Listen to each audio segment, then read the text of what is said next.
नमस्कार, आपने देखना शुरू कर दिया है सबकी खबर और मैं हूं आपके साथ आयुष शुक्ला। देश में एक बार फिर पेट्रोल और डीजल की कीमतों में बढ़ोतरी ने आम लोगों की चिंता बढ़ा दी है। तेल कंपनियों ने 25 मई को पेट्रोल पर 3 रुपये लगभग प्रति लीटर और डीजल पर भी लगभग 3 रुपये प्रति लीटर महंगा कर दिया है, जिसके बाद राजधानी दिल्ली में पेट्रोल 102 से ज़्यादा और डीजल 95 रुपये प्रति लीटर तक पहुंच गया है। यह सिर्फ पेट्रोल पंप पर दिखाई देने वाला बदलाव नहीं है, बल्कि इसका असर आने वाले दिनों में पूरे बाजार और आम आदमी की जेब पर भी दिखाई देगा। पिछले कुछ समय से कीमतें स्थिर थीं, लेकिन अब बढ़ोतरी ने संकेत दे दिए हैं कि आने वाले दिनों में महंगाई का दबाव और बढ़ सकता है। अब सबसे बड़ा सवाल यह है कि आखिर दाम बढ़ क्यों रहे हैं। इसकी मुख्य वजह अंतर्राष्ट्रीय बाजार में कच्चे तेल यानी क्रूड ऑयल की कीमतों में तेजी मानी जा रही है। पश्चिम एशिया में बड़े तनाव और वैश्विक सप्लाई को लेकर बनी अनिश्चितता के कारण तेल बाजार में उछाल आया है। भारत अपनी ज़रूरत का बड़ा हिस्सा विदेशों से खरीदता है, इसलिए जब दुनिया में तेल महंगा होता है तो उसका सीधा असर भारतीय बाजार पर भी दिखाई पड़ता है। तेल कंपनियां लंबे समय तक पुराने रेट पर बिक्री कर रही थीं, लेकिन लगातार बढ़ती लागत के कारण अब उन्होंने कीमतों में संशोधन शुरू कर दिया है। हालांकि कई लोग पूछते हैं कि अगर कच्चा तेल एक कीमत पर खरीदा जाता है तो पेट्रोल इतना महंगा क्यों मिलता है।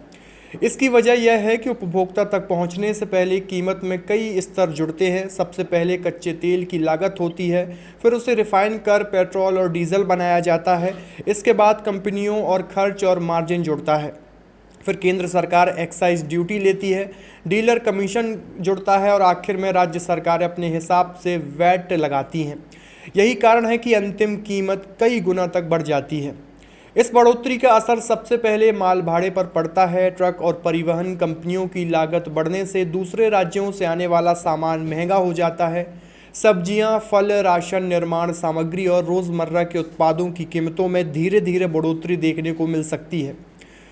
खेती भी इससे प्रभावित होती है, क्योंकि किसानों को ट्रैक्टर, सिंचाई और परिवहन पर अधिक खर्च करना पड़ता है। इसका असर अंततः खाद्यान्न कीमतों पर भी पड़ सकता है। सार्वजनिक परिवहन भी इससे अछूता नहीं रहेगा। कई शहरों में बस, ऑटो और स्कूल वाहनों का किराया बढ़ने की संभावना रहती है, क्योंकि डीजल उनकी लागत का बड़ा हिस्सा होता है। इसका असर उन परिवारों पर ज़्यादा पड़ता है जो रोजाना सार्वजनिक परिवहन पर निर्भर हैं। अब सवाल यह है कि क्या कीमतें आगे और बढ़ेंगी। इसका जवाब फिलहाल अंतर्राष्ट्रीय हालात पर निर्भर करता है। यदि कच्चे तेल की कीमतें लंबे समय तक ऊंची बनी रहती हैं और वैश्विक सप्लाई सामान्य नहीं होती, तो तेल कंपनियां आगे भी कीमतों में बढ़ोतरी कर सकती हैं। लेकिन अगर अंतर्राष्ट्रीय बाजार शांत होता है, सप्लाई सुधरती है और सरकार टैक्स में राहत देती है, तो कीमतों में भी कमी संभव है। क्या पेट्रोल डीजल कभी सस्ता भी होगा? इसका जवाब है हाँ, लेकिन उसके लिए कई परिस्थितियों का एक साथ बदलना ज़रूरी होगा। कच्चे तेल के दाम गिरें, रुपया मजबूत हो और सरकार करों में राहत दे, तभी उपभोक्ताओं को बड़ा फ़ायदा मिल सकता है। फिलहाल स्थिति यह संकेत दे रही है कि ईंधन की कीमतों का असर अब सिर्फ गाड़ियों के टैंक तक सीमित नहीं रहेगा, बल्कि आने वाले समय में बाजार, परिवहन और घर के बजट तक महसूस किया जा सकता है। आपकी इस पूरी खबर को लेकर क्या राय है, कमेंट बॉक्स में अपनी प्रतिक्रिया ज़रूर दीजिए और देखते रहिए सबकी खबर। शुक्रिया।